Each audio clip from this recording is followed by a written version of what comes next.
Today, Easter Island is famous for the massive stone heads scattered along its grassy coast. Hi.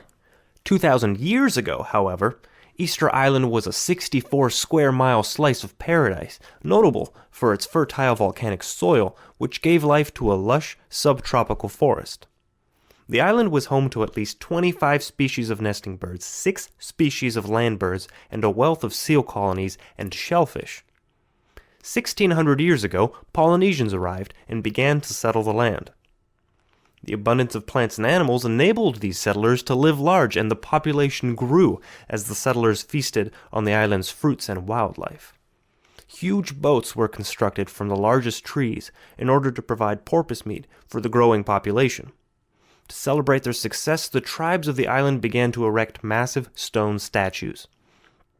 800 years ago, 800 years after the Polynesians arrived on Easter Island, the population had reached 20,000 and amassed more than 900 huge statues. By living so large, however, the population had fundamentally depleted the resources of the island. Within the next few centuries, the forest was completely eradicated, every species of native land bird became extinct, and more than half of the nesting bird species and most shellfish species were wiped out. Unable to construct fishing canoes, and running out of food on land, the inhabitants of Easter Island turned to cannibalism. 300 years ago, European explorers discovered Easter Island. At that time, the island's population had dropped to 2,000, and the island was a barren grassland.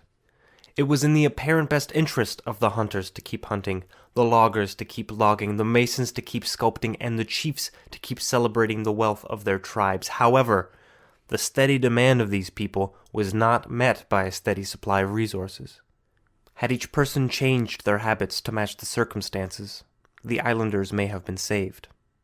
Though once this had been realized, the islanders could no longer escape from their island. Today, humanity faces a similar circumstance, and like the inhabitants of Easter Island, we cannot escape from our diminishing plot of resources. We can, however, learn from past mistakes. Find out more at finsustain.com.